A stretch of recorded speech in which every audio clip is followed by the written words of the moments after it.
Attention, toutes les photos que vous verrez dans les épisodes, c'est moi que je les ai faites. Pouet, les ibouibouis. Je suis un peu perdu, je sais jamais s'il faut vous voyer ou tutoyer dans les vidéos. Tu avais une préférence? Écrivez-le en commentaire, je te remercie. Aujourd'hui, j'ai très envie pour vous de vulgariser le sujet de la vitesse d'obturation. La vitesse d'obturation, c'est la vitesse qui ferme le obturateur qui laisse rentrer la de lumière à l'intérieur de l'appareil. C'était pas si compliqué que ça.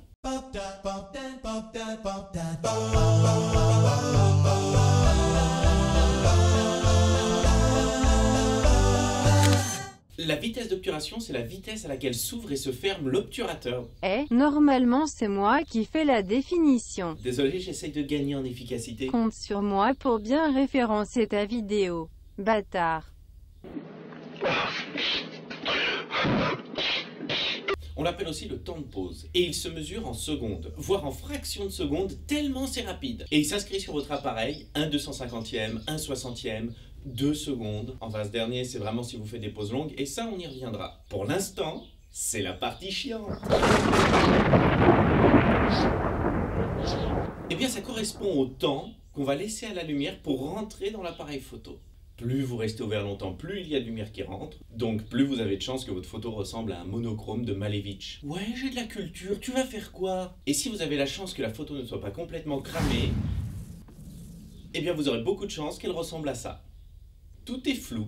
Alors pourquoi c'est flou? Une photo fige un moment d'un mouvement. Et plus l'obturateur reste ouvert longtemps, plus il va figer le moment du mouvement. C'est comme si on avait fait un film, mais au lieu de laisser défiler toutes les images, on les superposait. Donc plus la pose est longue, plus il y a de risque d'être flou. Il existe deux sources de flou. Celle du monde devant nous qui bouge, et celui-là peut être intéressant, et celle de la personne qui tient l'appareil photo et qui tremblote comme un épileptique en crise. Et ça, c'est pas intéressant, parce que ça rend toute la photo floue. Je t'en supplie Loïc, dis-nous comment le régler? Vos questions sont tellement bien que parfois j'ai l'impression que c'est moi qui les écris. Avant d'aller plus loin, sachez qu'il existe un mode semi-automatique qui vous permettra de vous concentrer dessus. C'est le mode TV ou S, selon les appareils. Pour éviter le flou de bouger, il suffit de ne pas bouger. Un trépied, c'est idéal. Et ce sera même indispensable selon certains cas de figure, quand on fait de la pose longue par exemple. Si vous le tenez à la main, il existe une vieille astuce pour éviter ce qu'on appelle le flou de bouger.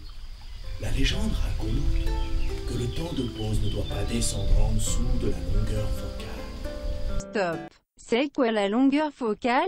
C'est le fameux millimètre, écrit sur l'objectif.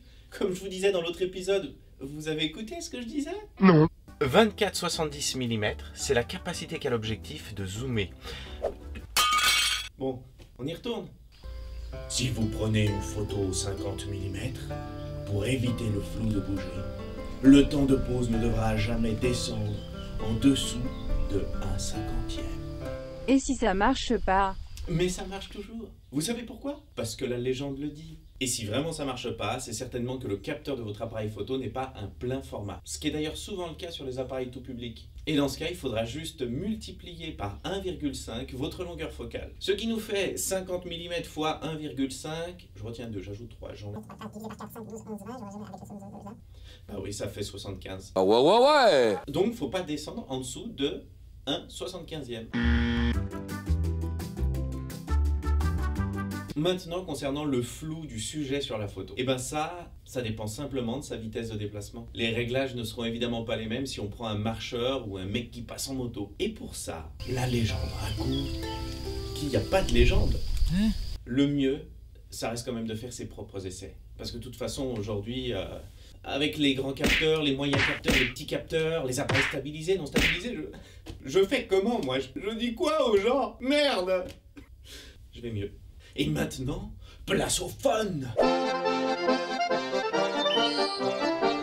C'est en s'amusant avec la vitesse qu'on pourra faire de la pose longue, plus connue aussi sous le nom de poster zen de salon de massage. Il vous faudra votre appareil, un trépied, un filtre ND, ça ressemble à ça. Ça sert à assombrir l'image, mais j'y reviendrai. Sur la photo de cette cascade par exemple, plus le temps de pause sera long, plus l'eau en mouvement aura cet aspect vaporeux, alors que la pierre, elle, qui bouge pas, elle restera nette. Sur ce type de sujet, 3 secondes de pause suffit largement. Le débit est tellement rapide que vous verrez directement le résultat. Mais évidemment, 3 secondes, ça laisse rentrer beaucoup de lumière. Du coup, on va essayer d'assombrir l'image au maximum. Donc on va mettre les ISO au minimum, à 100. On va mettre l'ouverture du diaphragme au minimum aussi, donc à 22. Si la notion de diaphragme ne vous parle pas, vous pouvez faire un petit détour par cette vidéo. Vous inquiétez pas, on vous attend. En plein jour, eh ben c'est pas suffisant. Donc on va essayer de l'assombrir encore avec le fameux filtre ND. Si vous allez en acheter un dans le commerce, vous verrez qu'il y a des ND10, ND20. Mais alors, à quoi ça correspond? Eh bien, ça se calcule en diaph. Et donc, un ND10 correspond à 10 diaphes supplémentaires fermés. Et ça y est, ça marche. Youpi! Alors, je vous ai montré ça avec une cascade, mais ça fonctionne très bien avec la houle de la mer, avec des mouvements de foule, des flots de voitures. Ce qui les rend intéressantes, cette photo, c'est toujours d'avoir un repère qui reste fixe. Par contre, si vous souhaitez prendre des gens en photo, là, ça se complique. Parce que c'est quasi impossible de rester plus de 3 secondes sans bouger, à part si on est empaillé. Enfin, pour ça, je vous encourage plutôt à utiliser le light painting. Et pour ça, il vous faudra, votre appareil toujours, un trépied, une source de lumière. Soyez créatif, je veux dire un light panel, une bougie, une allumette, votre téléphone, n'importe quoi peut faire l'affaire du moment que ça fait une source de lumière.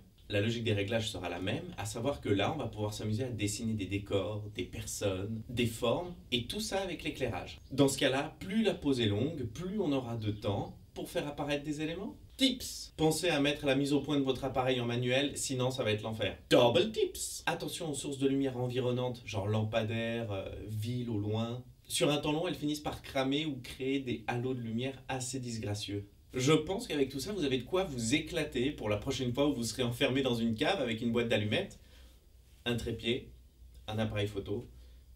Ouais. C'est tout pour aujourd'hui, merci pour votre fidélité. Si vous êtes sur YouTube, n'hésitez pas à vous abonner, à mettre un pouce en l'air, à taper la cloche pour savoir quand il y a une nouvelle vidéo qui sort. Si vous êtes sur Facebook ou Instagram, partagez en masse. Et si vous êtes sur MySpace, désolé. Allez, pouet, les zibouibouis. Ne t'abonne pas à cette chaîne, n'active surtout pas la cloche, il y en a plein d'autres bien mieux.